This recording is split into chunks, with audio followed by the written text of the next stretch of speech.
Bonjour et bienvenue, voici notre tour d'horizon économique, géopolitique, énergétique et boursier. Nous sommes le mercredi 7 mai. Et pour comprendre comment tourne une pleine finance qui tente de ne pas trop s'inquiéter de ce qui se passe au centre de l'Asie, c'est sur l'inforruptible et nulle part ailleurs, et la thématique du jour, vous la voyez venir. Jusqu'où le conflit indo-pakistanais peut-il faire flamber l'or? Alors c'est vrai que depuis lundi, le rebond de l'once d'or entre 3210 et 3410, ça fait donc plus de 6%, ça nous plongeait dans des abîmes de perplexité. Alors on regardait les motifs habituels, est-ce que les taux se sont détendus? Non. En fait, depuis le début de la semaine, les taux ne se détendent plus en amont de la réunion de la Fed, dont on connaîtra le fin mot ce soir. On n'attend pas monts et merveilles. Jérôme Powell peut pas revenir sur ses derniers messages où il insistait sur la nécessité de combattre l'inflation, même si aujourd'hui, notre souci, ce serait plutôt le risque de récession. Donc c'était pas les taux qui baissent, est-ce que c'était le dollar qui se cassait la figure et l'or qui monte symétriquement? Eh bien non, même si le dollar s'est un petit peu affaibli mardi, moins 0,5, moins 0,6%, ça n'explique absolument pas une hausse de 6% de l'or. Alors d'où venait d'un seul coup ce soudain appétit pour ce placement refuge? Eh ben on en a eu le fin mot vers minuit, avec des premiers flashs, enfin des premières images circulant sur Internet où les internautes montraient ce qui pouvait être des premiers bombardements indiens sur le Pakistan, enfin sur la région du nord du Pakistan, le Cachemire. Plusieurs explosions. Et puis très vite derrière, ça s'enchaîne. Le Pakistan aurait abattu 3 rafales, les fameux rafales que la France a réussi enfin à vendre à l'Inde il y a une demi-douzaine d'années.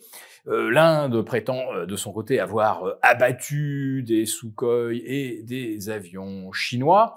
Mais surtout, il y aurait également eu des tirs de missiles et le Pakistan promet de riposter. Alors comme on dit là, ça ne rigole plus, parce que là, ce sont pas deux vagues pays d'Afrique comme le Congo ou le Rwanda qui s'affrontent avec des armes conventionnelles. Là, ce sont quand même deux puissances nucléaires. Il faudrait quand même pas que ça dégénère. Or, il se trouve que, bien malgré elle, la Chine se retrouve impliquée. Pourquoi? Parce que la Chine est devenue un allié, surtout économique, du Pakistan. Il y a la fameuse route de l'amitié qui passe par un col à presque 5000 mètres d'altitude et qui relie les deux pays. Je suis allé jusqu'à la frontière, donc j'ai vu que cette route était quand même très fréquentée par des camions qui font la noria entre le Pakistan et la Chine. Et il se trouve que le Pakistan, c'est aussi un allié des États-Unis, enfin surtout depuis la guerre entre l'URSS et l'Afghanistan. Le Pakistan était devenu la base arrière des opérations américaines en Afghanistan. Donc vous avez la Chine impliquée, et avec du matériel chinois, notamment des chasseurs, qui sont des chasseurs de la dernière génération. Et en face, vous avez l'Inde avec son armement français pour l'aérien, les Rafales, qui va également regarder du côté de ce que proposent les Américains. Une Inde qui achetait surtout des Sukhoi russes et qui aujourd'hui donc se tourne vers l'Occident. C'est un renversement d'alliance là aussi, parce que si l'Inde tourne le dos à la Russie, ça veut dire que la Russie va certainement reconsidérer également ses options géostratégiques en Asie.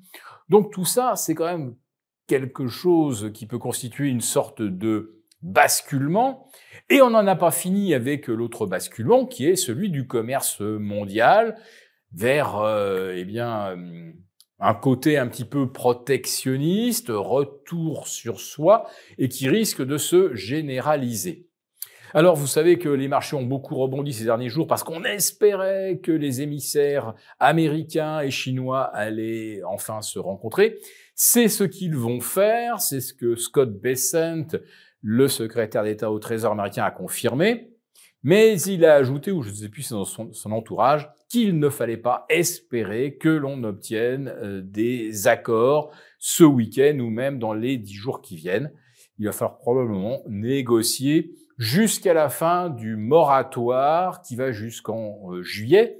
N'oublions tout de même pas que actuellement, même si les tarifs ne sont pas de 145% sur les produits chinois exportés vers les États-Unis, les taxes sont quand même aujourd'hui de plus de 13% en moyenne et ça provoque déjà une forte chute des livraisons de conteneurs à destination des États-Unis. Les États-Unis qui espéraient faire la paix ou amener la paix en Ukraine, et là aussi les choses se compliquent. Mais là, si vous avez un conflit qui éclate entre l'Inde et le Pakistan, là, il va falloir que la Maison-Blanche s'emploie sur tous les fronts, enfin surtout aux côtés de son allié pakistanais, pour ne pas que les choses dégénèrent.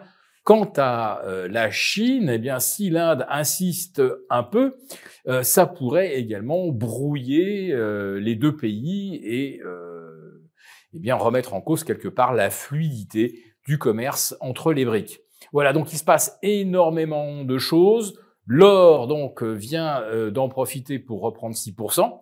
Si jamais l'once allait au-delà des 3440, et on a bien failli ce matin, très tôt, en Asie, franchir le cap des 3450, eh bien, si l'or s'envole au-delà de ces niveaux, on le verra probablement atteindre 3750. Et alors, l'once d'argent qui aujourd'hui vaut à peine 33 $, donc ça veut dire qu'il y a un ratio maintenant de plus de 100 entre l'once d'or et l'once d'argent, eh bien, il y a un moment où l'argent lui aussi va finir par se réveiller, et peut-être également les vendeurs qui, pour l'instant, pensent que le marché peut monter en mode funiculaire éternellement. Pour vous remercier de votre fidélité, vous pouvez télécharger gratuitement, en suivant le lien ci-dessous, un guide complet sur l'achat d'or physique qui représente un investissement de choix en période économique incertaine et surtout d'inflation. Merci et à bientôt. Merci beaucoup d'avoir regardé cette vidéo. N'hésitez pas à réagir dans les commentaires ou à liker et partager cette vidéo si le contenu vous a plu. Et pour ne rater aucune de nos prochaines émissions, vous pouvez vous abonner à notre chaîne et activer les notifications. Et pour plus de contenu, n'oubliez pas que le dernier rapport rédigé par nos experts est accessible en cliquant sur le lien de description. On se retrouve tout de suite dans les commentaires et je vous dis à très bientôt pour une prochaine vidéo.